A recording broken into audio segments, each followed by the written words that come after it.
You had cans and bottles, yes, but you didn't have all this containerized foods. Oh, I mean, you had cereals and everything, but I think there's a more waste comes in the waste stream than don't you think there is? Oh, without a doubt. For example, the milk. Yeah, that's right. The milk when the milk. That's right. The milk bottles. There was no milk cartons. There was milk bottles. And those milk bottles. You delivered your milk. You take a family that used 4 quarts of milk a day. They had 2 half gallons. That was one of the primarily thing, right? That was one of the big ones, and the whole packaging. And then the bottles. Surely you take like your Coke. That's where we used to save bottles. Hey, that was a deal. You save the Coke bottles, then Pepsi bottles, Canada Dry bottles, then everything came canned, throwaway. And they weren't aluminum to begin with. Beer started. I remember when Pabst Blue Ribbon came out with the first beer cans, and they were metal cans. They weren't, so they were all thrown away. Before, boy, you saved all those. That was a deal to save when people threw away their Coke bottles. Hey, that's a nickel. You saved, and then they would have the big ones. That's 10 cents, knee high. Then it came to throwaways, everything, came throwaway. Basically, I think that we have really came full circle. Where it was in, obviously I wasn't here in the 30s, but I was riding around with Dad when I was just a little kid. And we used to save the bottles and everything. So my memory is pretty good when we're starting in the early 50s, and I can just visualize it that we today are basically making a full circle and coming back to where we were. It's just a different methodology in place today.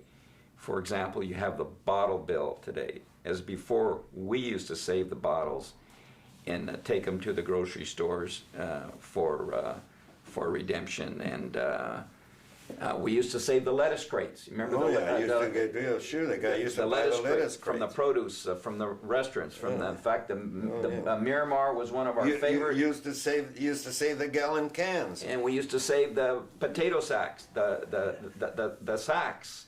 And we used to save the gallon cans. The gallon cans of nurseries, instead of using plastic like they use now, they used to use the gallon cans. And boy, they're not the premium, but you save the gallon cans from these hotels that the tin gallon cans came in. They used to fit inside of those crates. So they now would buy them back for you, or would you? We'd sell them, they'd be a fellow come around and buy them, because then he in turn would sell them to the nurseries. They would dip them in that saving stuff there, that tar stuff, whatever, but save that one. I used to save enough bottles every time on the route, because I used to smoke, and I'd buy my cigarettes.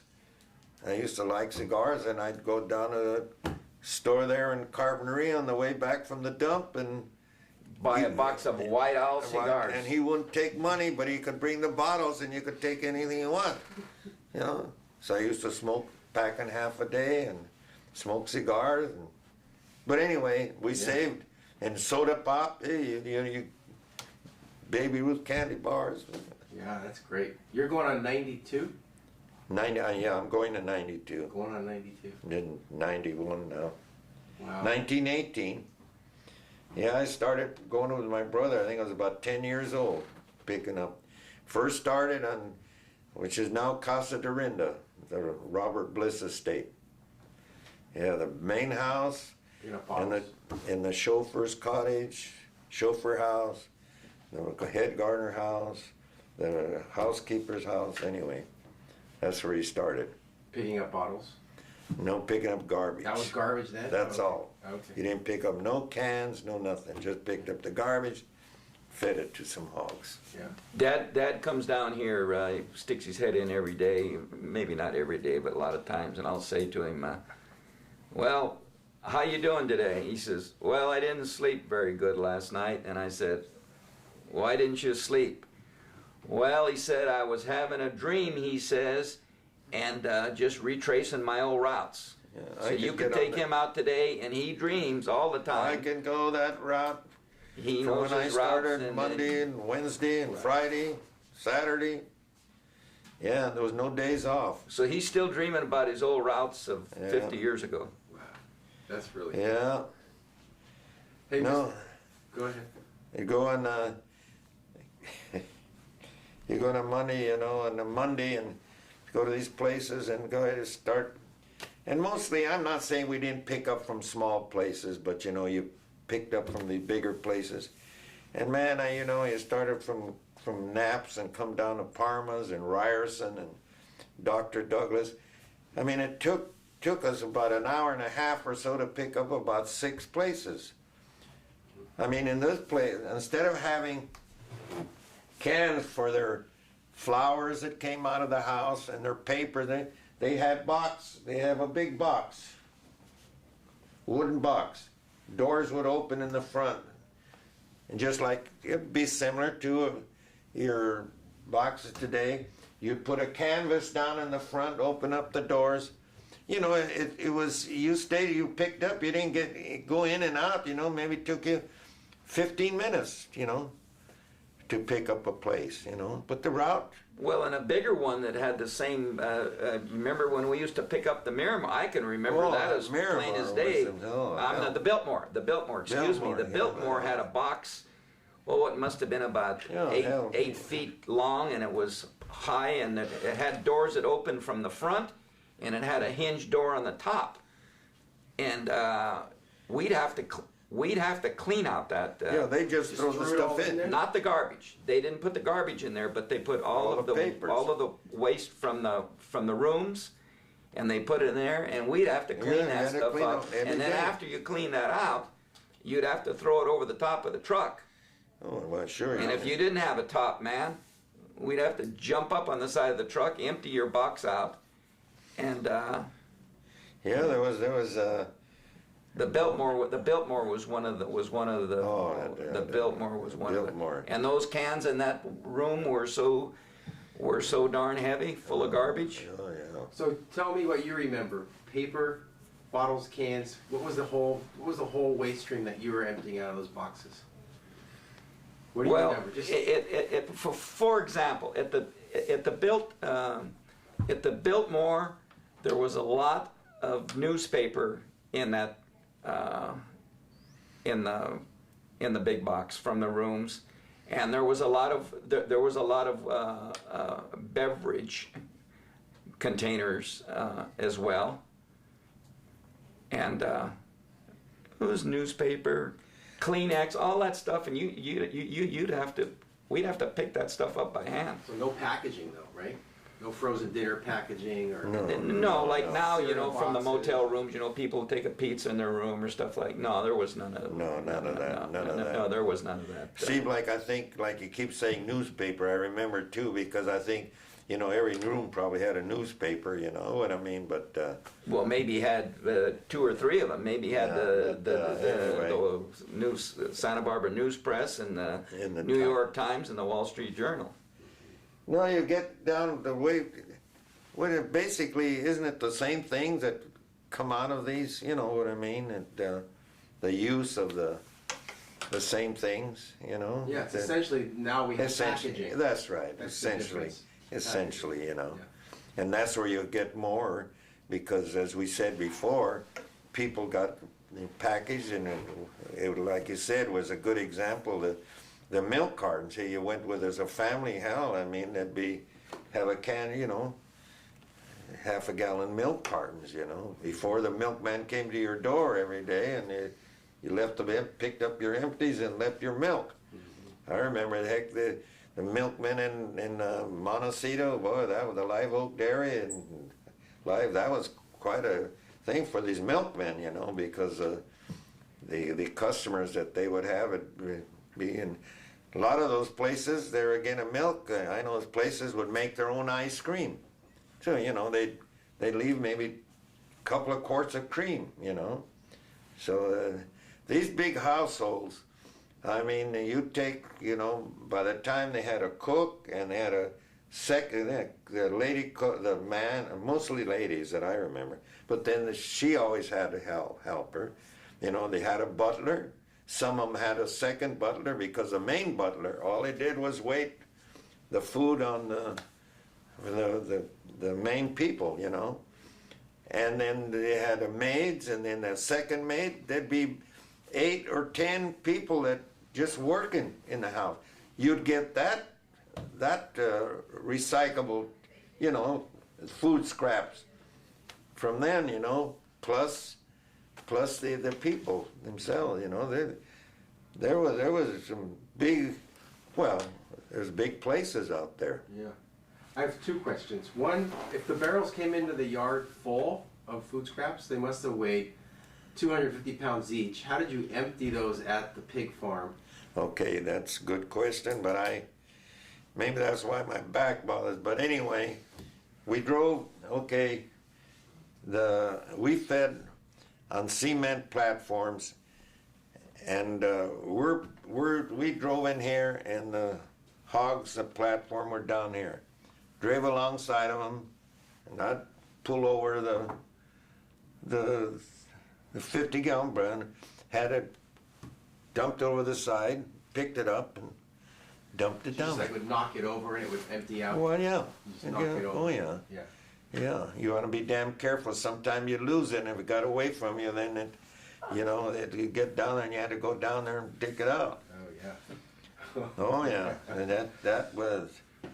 And I must say, there was a knack to it, you know. I could pick them over, and, you know, you could roll it, the end, you know. Well, the part that I can remember about it was, the secret to it was when you wanted to make sure that you at least kept 3/4 of the barrel on the truck.